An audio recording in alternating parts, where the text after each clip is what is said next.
여러분 안녕히 주무셨습니까? 참 좋은 아침입니다. 우리 2015년 12월 16일 수요일 말씀으로 드리는 오늘의 번제 함께 합니다. 여호수아서 8장 30절에서 35절 말씀으로 같이 하겠습니다. 우리는 30절에서 33절까지만 같이 읽습니다. 시작. 그때의 여호수아가 이스라엘의 하나님 여호와를 위하여 에발산에 한 제단을 쌓았으니 이는 여호와의 종 모세가 이스라엘 자손에게 명령한 것과 모세의 율법책에 기록된 대로 쇠 연장으로 다듬지 아니한 새 돌로 만든 제단이라.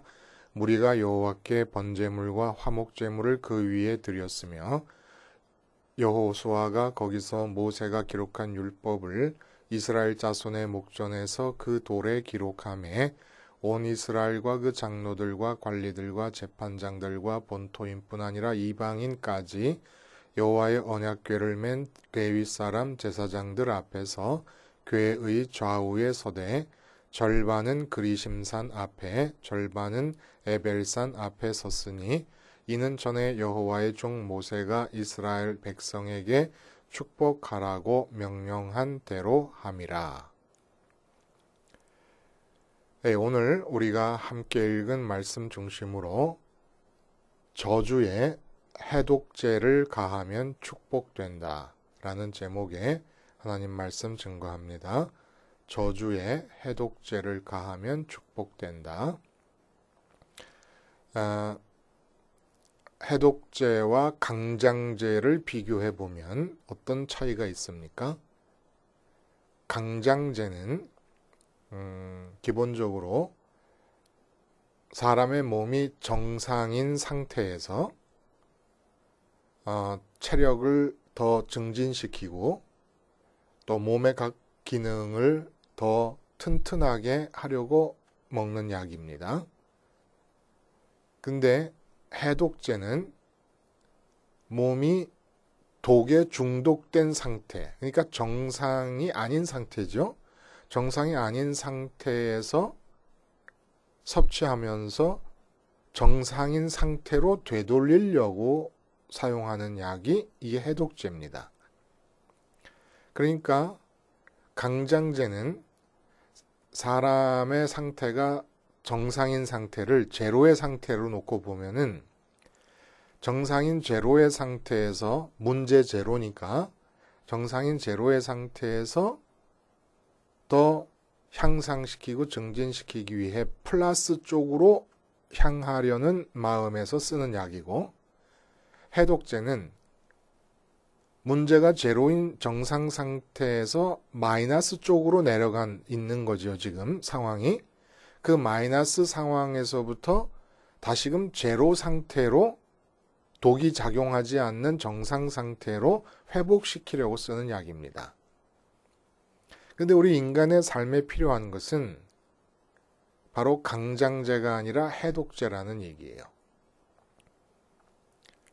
해독해서 중독 상태로부터 빠져나와 본래의 정상 상태만 되면 그 정상 상태라고 하는 것은 더 이상 좋을래야 좋을 수가 없는 그런 상태로 살게끔 지음받은 것이 바로 인간이라는 거예요.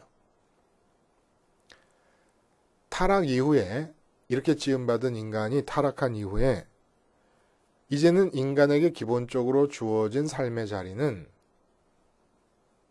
남녀노소의 구분이 없습니다.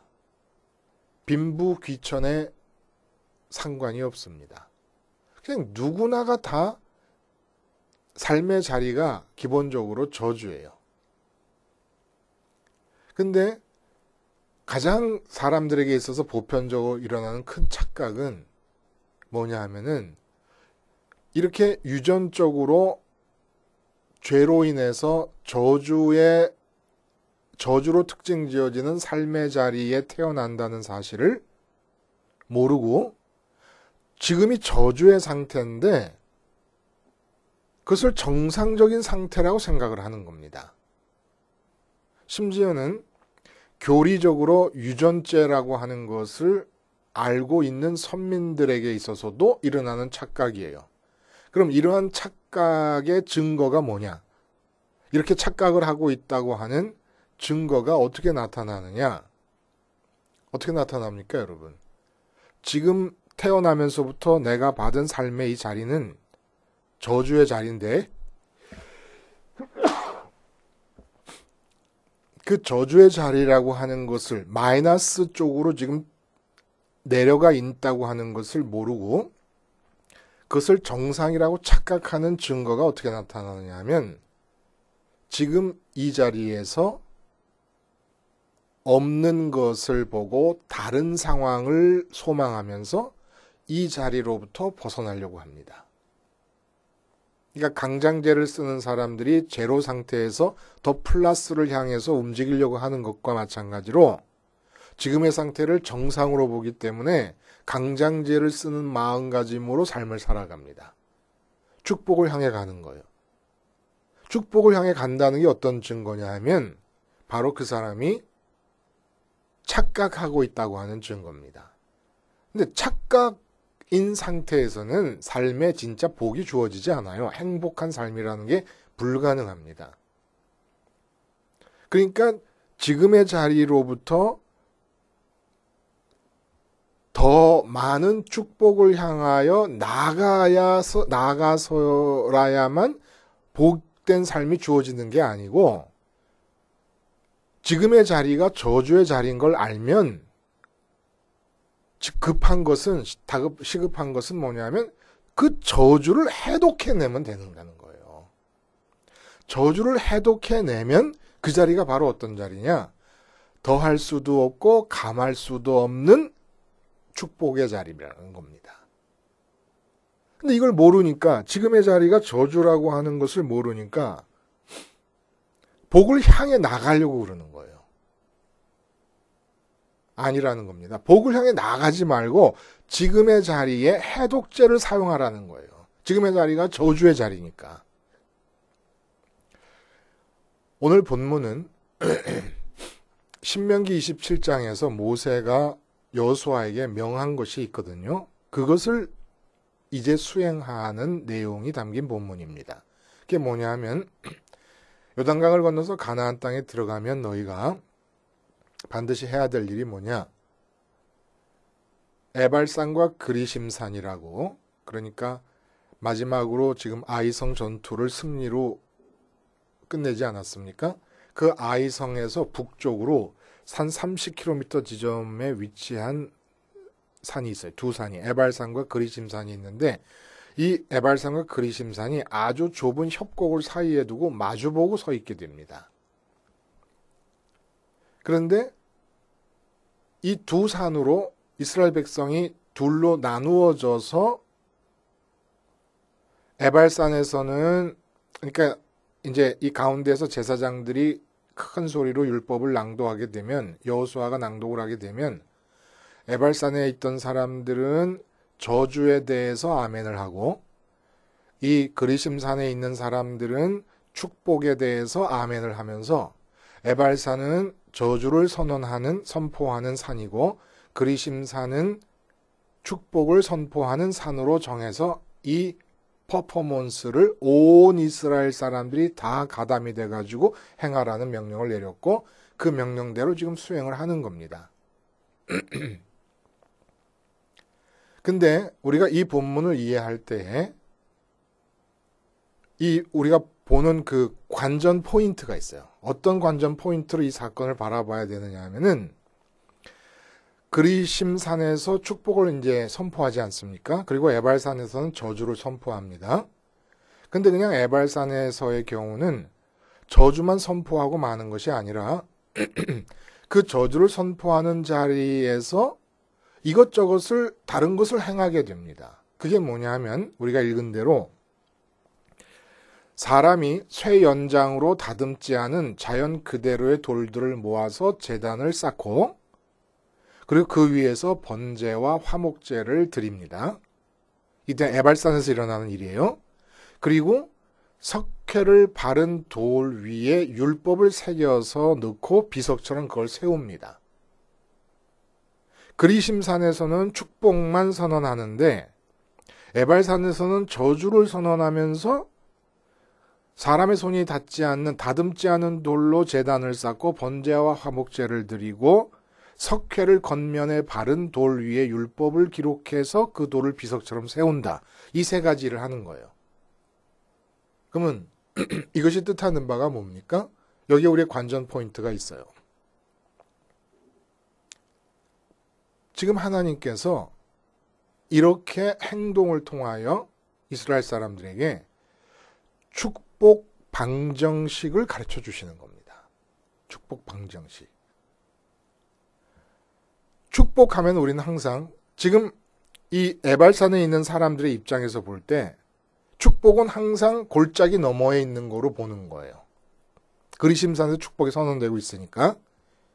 근데 그 그리심산에서 선포되고 있는 축복은 어떻게 이루어지는 거냐면 바로 에발산에서 이루어지는 겁니다.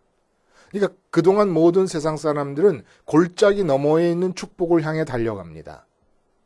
근데 그게 아니라는 거예요. 지금 골짜기 건너편 그리심산에서 들리는 축복은 어떻게 해야 이루어지는 것이냐 하면은 에발산이 저주의 자리 아닙니까? 이 저주의 자리에다가 해독제를 풀어버리라는 얘기입니다. 그러면 그게 바로 축복이 된다는 거예요. 그러니까 축복 이퀄 저주 플러스 해독제라는 얘기입니다.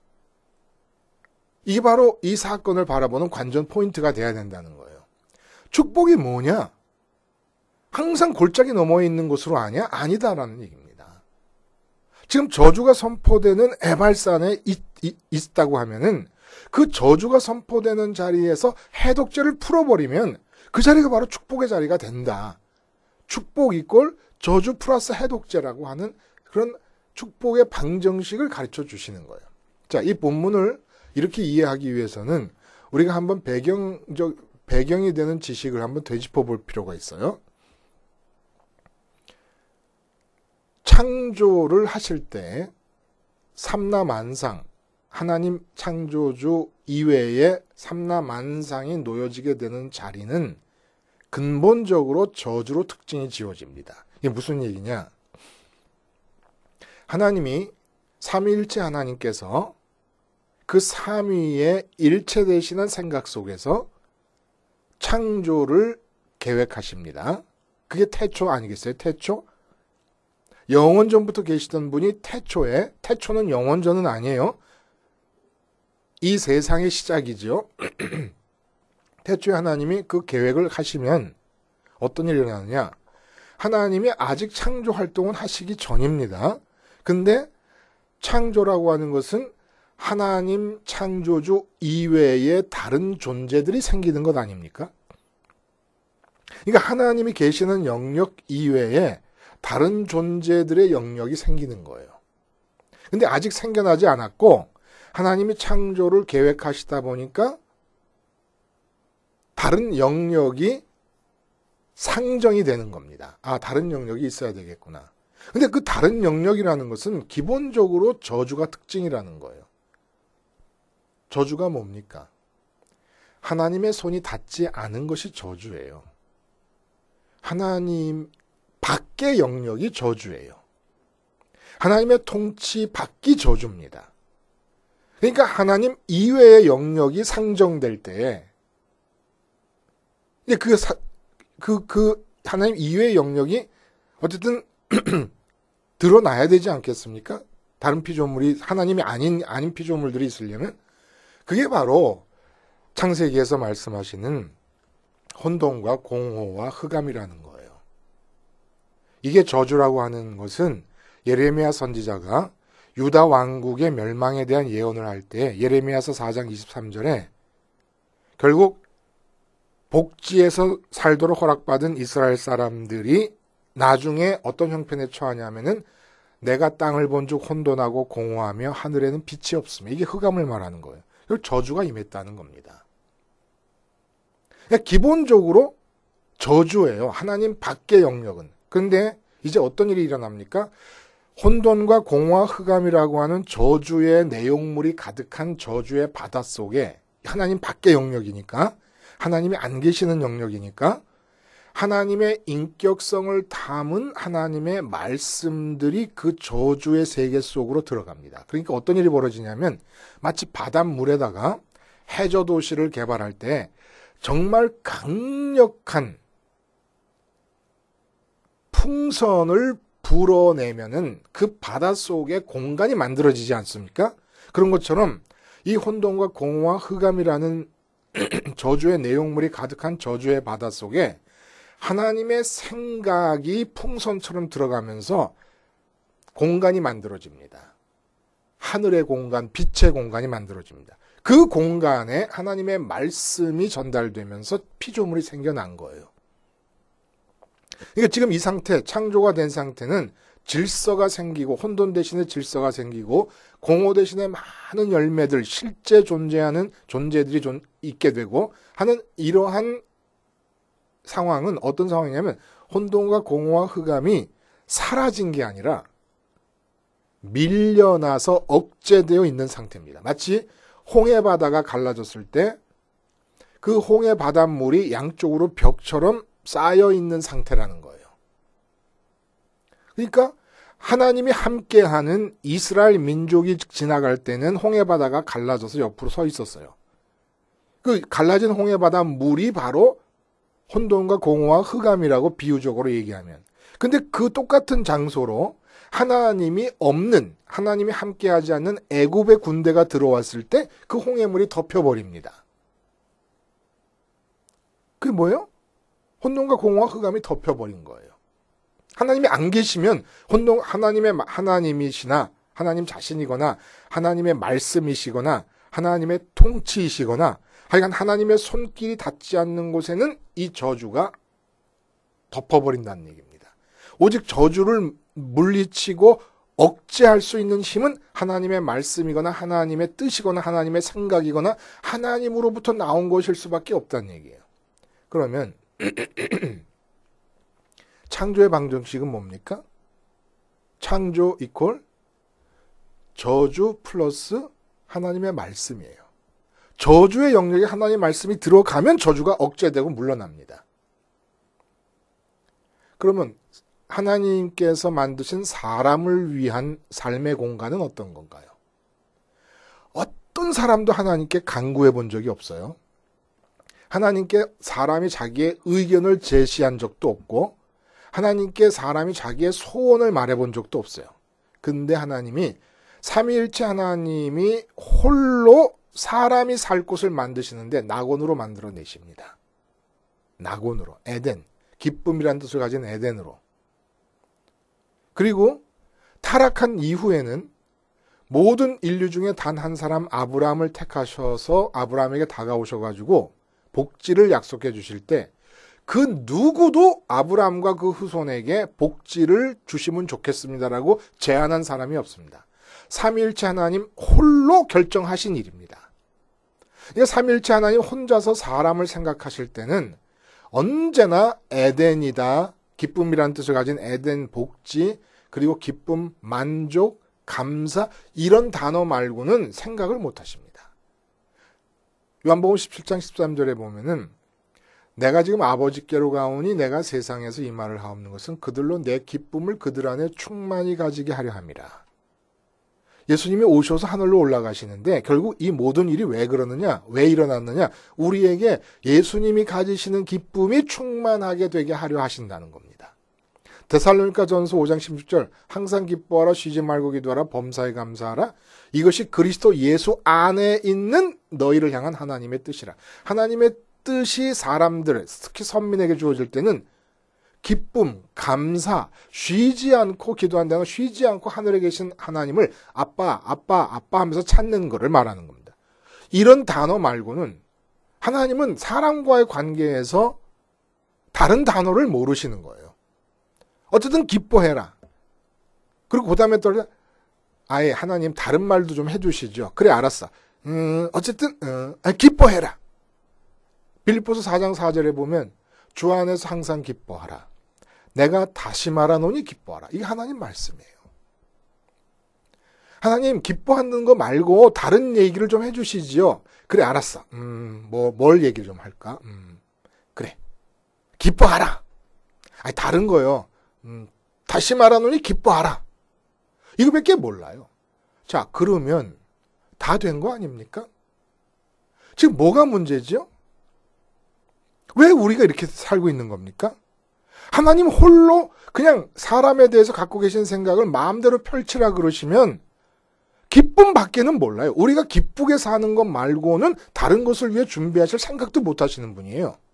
어휘가 모자라시는 분 같아요, 꼭. 우리 사람을 생각할 때는.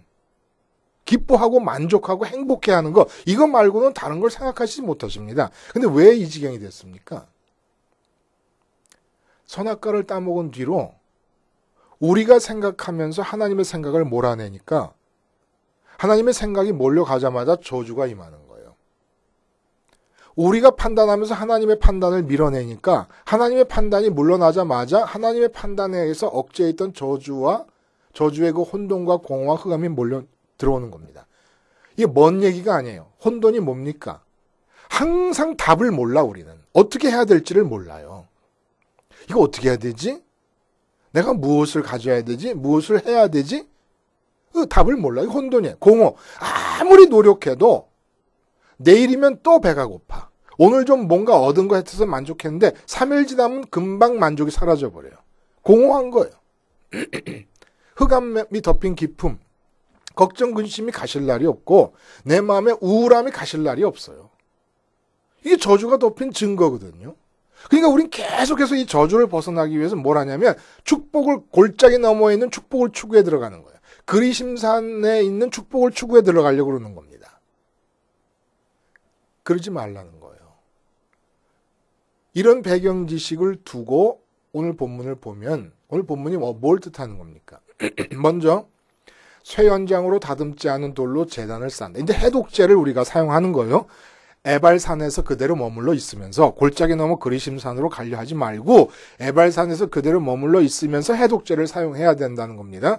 근데 해독제가 뭐냐면 쇠연장으로 다듬지 않은 돌로 제단을 쌓아라. 이거 무슨 얘기입니까?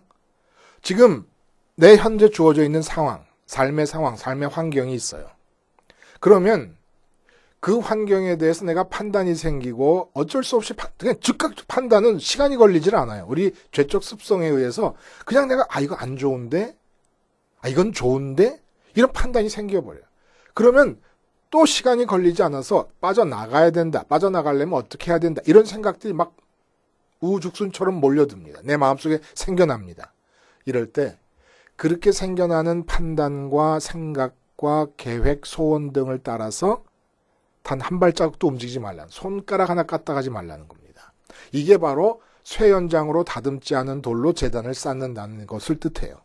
내게 주어진 환경과 내게 주어진 생활의 지금의 상황을 내 속에서는 난리가 났어. 벌써 이게 뭐 잘못된 거다, 잘된 거다, 이러면 안 된다, 앞으로 이걸 빠져나가 어떻게 해야 된다, 뭐 사람들은 이럴 때 어떻게 하더라, 이런 것이 그냥 순식간에 나 안에 다 몰려 들어옵니다. 그러나 손가락 하나 까딱하지 말아라. 이게 바로 손대지 않는 돌로 제단을 쌓는 것이고, 그 다음에 뭐 하느냐, 그렇게 유전죄로 인해서 부지불식간에 전광석화처럼 내 마음에 지금 현재 상황에 대해서 들어오는 느낌, 들어오는 판단, 이건 아닌데? 라는 이런 모든 생각들 그대로 아는 채로 마치 가미가제가 자폭하듯이 제단에 올라서 번제를 드리면서 그 번제로 드려지는 양이 죽을 때 그러한 그러한 판단과 그러한 생각과 그러한 계획과 그러한 불만과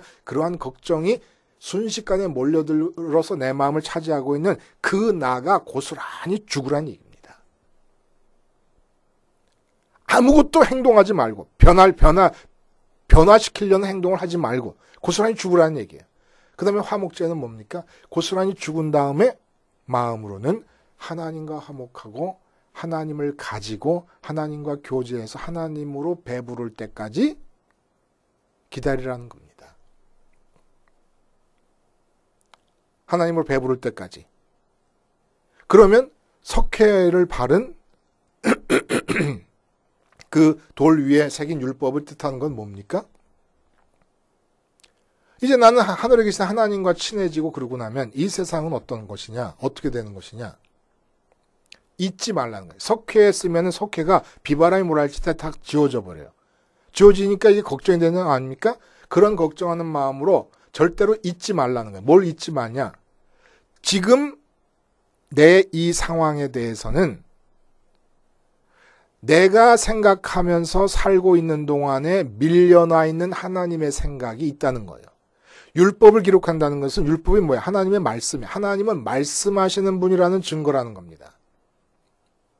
하나님이 생각이 있으시다는 증거라는 겁니다. 근데 그 하나님의 생각과 그 하나님의 말씀을 이제까지 내가 석회가 비바람에 지워지듯이 지워버렸다는 거예요. 계속해서. 어떻게? 내가 생각하면서. 내가 생각하면서 하나님의 생각을 지워버리니까 거기에 바로 혼돈이 임하고 공허가 임하고 흥함이 임했던 거예요. 그러니까 잊지 말라는 겁니다. 나의 모든 지상에서의 삶의 모든 순간에 대해서는 석회에 쓰여진 율법이 증거하는 바 하나님의 생각이 있으시고 하나님의 뜻과 계획이 있으시다.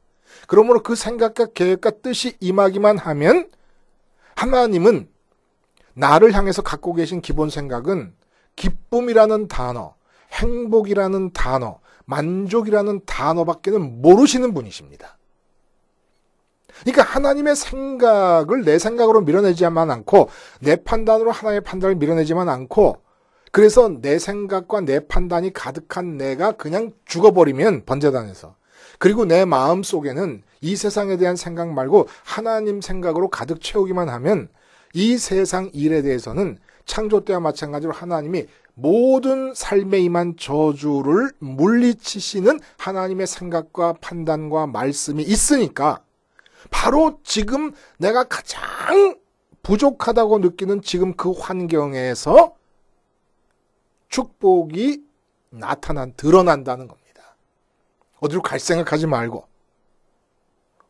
그래서 지금 이 전체가 뭘? 십자가 생활화를 또 다른 비유적 의미로 우리에게 제시해주고 있는 거예요. 우리가 해야 될 일이 뭐예요? 우리 환경이 주어지고 우리 삶의 현장이 주어지고 오늘 우리 삶의 현장을 다시 하나님께 받게 되면 우리가 해야 될 일이 뭡니까? 마음으로부터 손가락 하나 까딱 하지 말아요. 지금 주어진 상황에 대해서 판단하고 계획하는 게 이게 들어와. 저절로 막 느껴져. 이 상황은 어떻다, 좋다, 나쁘다 이런 게. 근데 그대로 손가락 하나 까딱 하지 말라는 거예요. 움직이지 말고 어디로 가느냐? 십자가를 바라보면서 거기서 죽어버려요. 주님과 함께. 그리고 요한복음 17장 13절에서 내 기쁨이 충만하게 하렴이라는 주님의 약속을 믿고 주님 승천하신 그 길을 따라 우리 마음이 주님, 저도 제 마음도 함께 데려가 주세요. 그래서 주님이 보좌에 앉으신 아버지와 교제하시는 그 현장에서 주님 안에서 제 마음이 주님이 교제하시는 그 하나님을 고스란히 다 주님이 가지듯이 가지게 해주세요. 기도하라는 겁니다. 이렇게 기도하면 어떤 일이 일어나냐? 반드시 삶의 현장에 대해서는 하나님의 생각이 있으시다는 거예요. 이걸 잊지 말라는 거예요. 그러니까 떠나도 이 삶이 버려지는 게 아닙니다. 우리 삶을 우리 마음에서 다 죽이고 우리가 완전히 이 세상을 우리 마음이 떠나도 이 삶이 버려지는 게 아니라 오히려 기쁨이라는 단어밖에는 모르시는 어휘가 짧아가지고 사람을 보실 때, 사람의 삶을 디자인하실 때 기쁨이라는 단어 말고는 떠올리실 수 없는 하나님의 생각이 있으시다는 거예요. 그러니까 그 기쁨밖에 모르는 하나님이 디자인하시는 삶이 준비되어 있으니까 걱정하지 말고 잊지 말라는 거예요. 석회에 썼다는 것은 지워질 가능성을 보면 염려하게 되지 않습니까? 그러니까 절대로 잊지 말라. 하나님의 생각이 있다는 사실을 그걸 지우지 말라는 겁니다. 마음속에서. 그렇게만 하면 지금의 삶의 자리에서 저주에 중독된 상태가 해독이 되면서 내가 뭘 얻고 뭘 이렇게 하지 않아도 이미 벌써 축복으로 가득 찬 자리로 바뀌어버리는 거예요. 그리고 그 다음부터는 또 다른 하나님의 기쁨이라는 단어밖에 모르는 하나님에 의해서 디자인된 그 다음 날이 기다리고 또 그 다음 날이 기다리는 겁니다. 자꾸 우리는 하나님께서 시키시는 일, 하나님의 말씀이 들어오는 대로 행동하고 말하고 하면 되는 거예요. 그러기 위해는 자꾸 방해가 되잖아요. 유전자에 의해서 내 생각과 내 판단. 내 생각과 내 판단은 세상의 가치관에 근거를 두고 있습니다. 자꾸 그게 생기거든요. 지금 돈이 없으면 이거 큰일 났네. 병이 좀 나면 이거 큰일 났네. 자식이 공부 좀 안 하면 이거 큰일 났네. 이런 식으로 자꾸 판단하게 되거든요. 이렇게 자꾸 들어오는 대로 행동하고 따라가지 말고 그대로 내버려 두지 말고 송 하나 까딱 하지 않고 그러한 마음 자체를 십자가에서 죽여버리는 십자가의 생활화를 통해서 끊임없이 우리는 매일매일을 해독해 나가야 됩니다. 그래서 십자가를 생활화하자는 거예요. 그래서 사도 바울이 날마다 죽는다고 얘기를 하는 겁니다. 날마다 주어진 삶의 현장에서 매 순간마다 십자가 해독제를 씀으로써 지금 있는 자리를 축복의 자리로 바꾸시길 바랍니다. 다른 축복 없어요. 지금의 자리를 축복으로 해독제를 사용해서 저주에서 축복으로 바꾸지 못하면 다른 축복을 향해 나가면 나갈수록 저주의 영향력은 더 극대화됩니다. 저주의 효과는 점점 더 커지게 됩니다. 더 낙심하게 되고 더 실망하게 되고 더 괴로워하게 됩니다. 지금의 자리를 십자가 생활화를 통하여 십자가의 해독제를 통하여 축복의 자리로 바꾸십시오. 기도하시겠습니다. 하나님 아버지, 축복의 방정식대로 오늘 내일 또 죽을 때까지 살게 해 주시옵소서. 예수님의 이름으로 기도하옵나이다. 아멘.